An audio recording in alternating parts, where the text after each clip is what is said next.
the acquisitions continue. What's going on, everyone?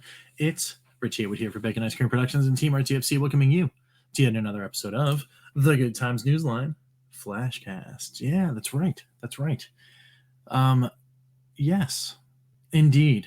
The acquisitions continue as Atari, once again, has stepped into the fray and has acquired Digital Eclipse. That's a pretty big one. That's definitely a pretty big one. So let's dig in to all of the things about it. We've got an article here from Global Newswire. We've got the FAQ from Digital Eclipse's own website. Lots of crazy stuff going on. But first, a couple quick hat tips. Hat tip to Evercade over on Twitter, who woke me up this morning with the news.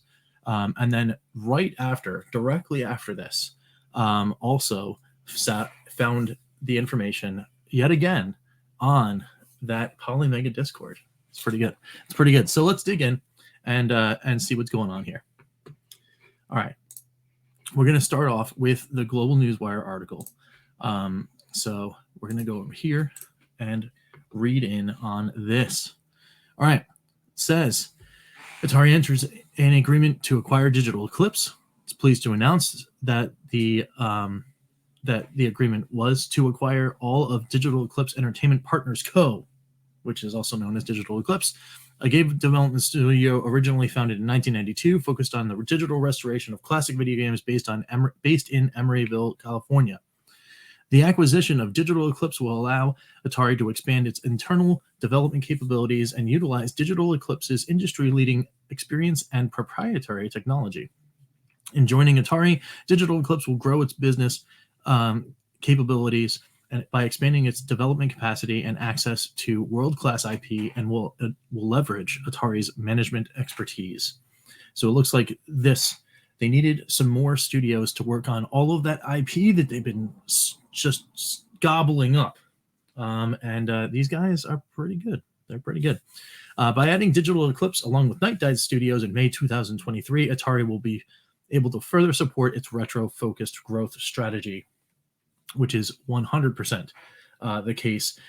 Both Digital Eclipse and Night Dive, in their own separate silos, have been doing really awesome work, doing remakes, remasters, and all of that kind of stuff. So we'll get to that in a little bit, though. All right.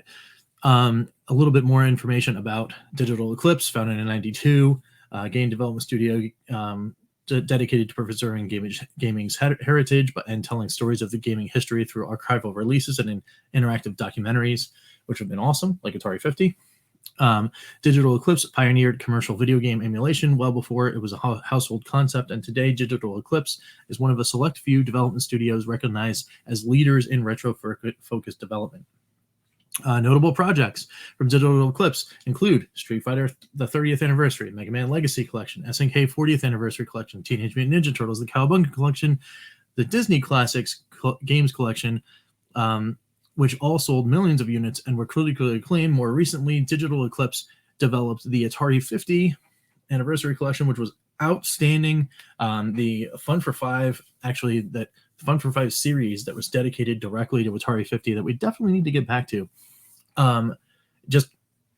Emphasized what's going to happen next, because it was labeled the new gold standard for games compilations and one of the highest rated titles of 2022. Absolutely thought the same way here at Bacon Ice Cream Productions. It was amazing. I wanted more. And then later, right recently, we got a little bit more. They did the making of Karateka, which I've heard was really, really good.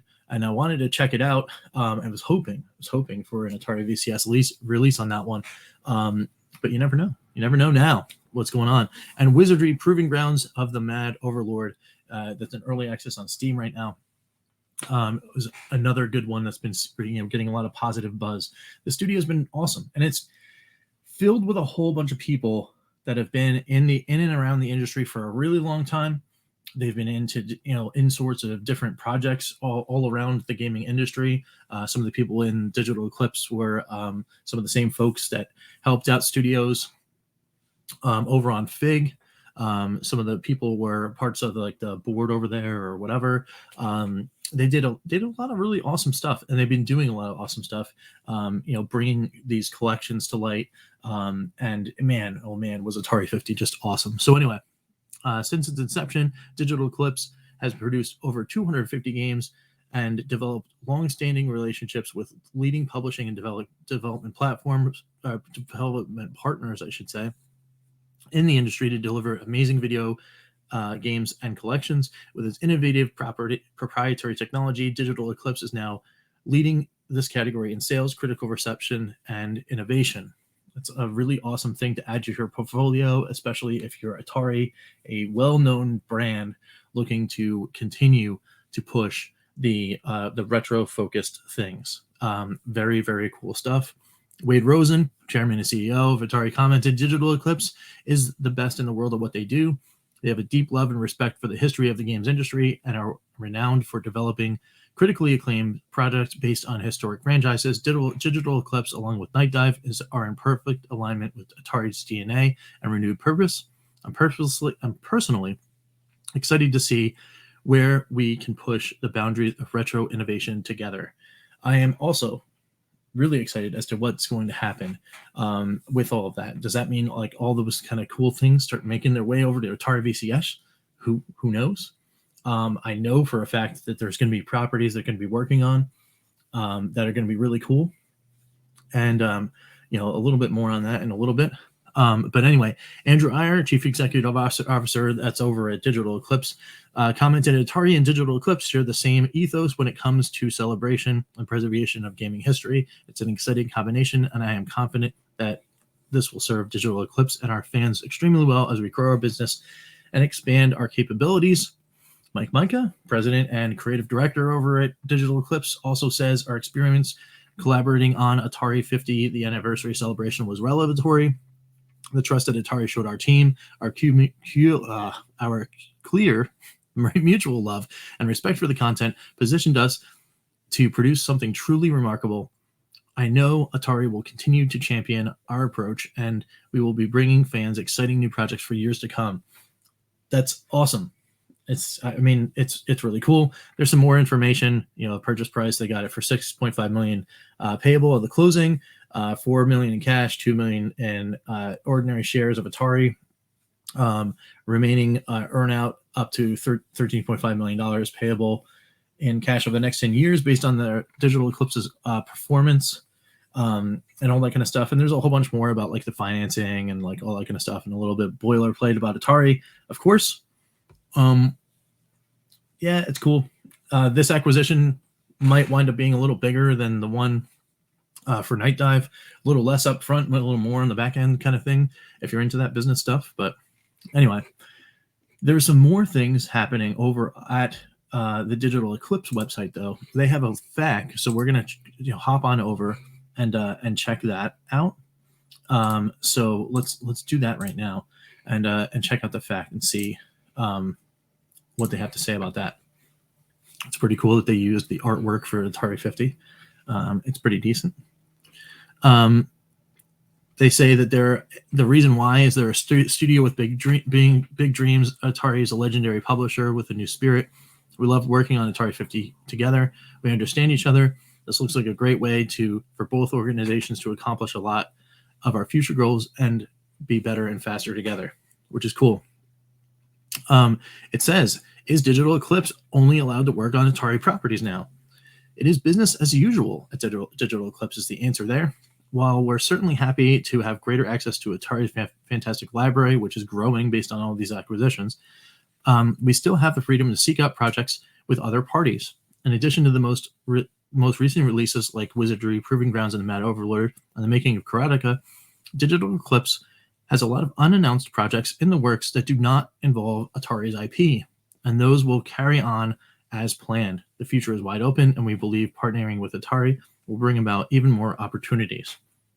So this is pretty cool. It looks like this is one of those things where, an injection of additional funding or, like I said, like access to new IP, they can basically do anything they want with. It gets them a lot of really cool side projects to work on while they're also pursuing other works that they're trying to do, which is pretty neat. So what does this mean for the Gold Master Series? The Gold Master Series will remain focused on telling gaming history's most important stories through the interactive documentary format, regardless of past or present holder of the intellectual property in question. Following the release of The Making of Karateka, Atari wants to see this important series continue to succeed and is placing no restrictions on us as we plan for the future of the Gold Master Series.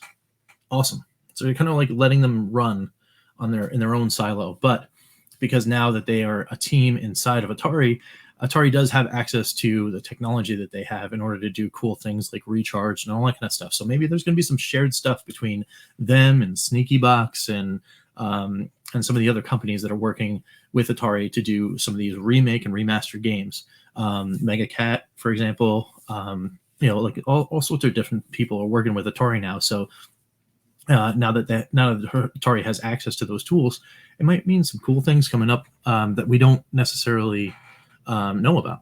So anyway, something to think about. How will Wizardry Proving Grounds be affected is basically the bigger question there. In the short term, not dramatically. For anyone believed in the project enough to buy the game already, thank you. You'll still get all of the future contents for free on PC. As for the future, we've cooked up some lofty goals for this project behind the scenes, and this acquisition might make it a little easier for us to reach them. See, a little influx of resources and funds and stuff. By the time we reach the end of early access, we expect this will benefit the players, whether they realize it or not. For more specific info on the project, click there. There's a link there. What about Digital Eclipse Arcade? Our series of games inspired by the spirit of classic coin-ops, such as Candy Creeps, will continue as well, which is awesome. Since these represent original work by our studio, these titles become property of Atari. So if there is any monetary gain, it's now obviously going to be Atari stuff. There's some stuff about Fig. They were an investor in Digital Eclipse. What happens to the investment? Fig funds will still be used to develop the slate of Digital Eclipse projects, and the dividend schedule for investors remains unchanged. Updated investor information will continue to be available exclusively at Republic's website, because Republic owns Fig now, and all that kind of stuff. So there's going to be no change in that, but I wouldn't assume that there would be, based on the relationship that some of the individuals at Digital Eclipse have with Republic and Fig, respectively. All right, cool. Anything else I should know? To us, the future is bright and unwritten. We're excited, and we will continue to have more news to share in the future. Thank you for your continued support. That was it from Digital Eclipse. Now, this story went everywhere. I'm sure BCB, if he's not already done his video, will do it very soon. I actually tried to do a video early this morning as soon as I got in. It was a chaotic failure. So here we are at midday trying to do this. It's just, that's huge. How do I feel about this? I feel that this is 100% a cool and good thing. I am excited, very excited to see what this means for people like us here in the Atari VCS community. Does it mean that we're actually going to start seeing some cool stuff from Digital Eclipse happen? And also, even if you're not necessarily an Atari fan, and you're a fan of other things that involve retro, hanging out, this acquisition might lead to other things that are unexpected. I'm just kind of throwing that out there as speculation. I have no idea. There's no anything. I don't know anything, whatever. I'm just saying that it wouldn't surprise me to see some other projects come out of the woodwork, out of nowhere, and start being worked on because of this acquisition. And it would be awesome, and I would love to see it. And I cannot wait to look and see what's going on with those things, if that is the case. But it could be different. We could be seeing all sorts of other things. But in the grand scheme of things, it seems like Atari is really trying to build something crazy and cool in the retro space. And I am definitely all here for it, because every single thing that has come out so far has been one step forward in the retro reimagined or retro conservation kind of thing. It's looking really cool, and they are definitely building, like I said, to something. I just can't wait to see what it is. What do you guys think? Let me know down below in the comments. What do you guys are thinking about? What do you guys are, like, is this cool for you? Is it not cool for you? Is it like are you in, or are you like kind of, like hesitant? Let me know. Let me know down below. But you know who else is all in? Those are the members of the Good Times Club, for which we have to thank them every time we end a video here at Bacon Ice Cream Productions. So we thank the EverCanadian, the Crimson Cross, George Games, Chris Westerman, Phantom Fiction, Skeletrex, Lloyd R. Jim, Papa Pete, the Intellivision Gamer, Ken LaCure, and Mr. Shore. We thank all of them for being members of the Good Times Club, for helping us here at Bacon Ice Cream Productions do more things, to have cool 1080p videos, have the StreamYard in general, so I can bring you these cool things in a speedy fashion, and just for being awesome people in the community that love coming over and seeing this face talk about games. I mean, I really thank you everyone that isn't a member that's here on the channel. Thank you for every single time you hit that sub button. Thank you for every single time you hit the like button, for every comment, all of it. Thanks for everything, because it really does mean a lot to me that you guys are coming over and hanging out with me, because hey, it's really why I do it. It is. So more to come, and more specifically for the Good Times Club members to come later on today. So keep your eyes peeled for that. But until next time, we will catch you next time for some good times. I'm Rich, and we will see you later. Now, what the heck is Atari going to get next?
RTSC.baconicecream.com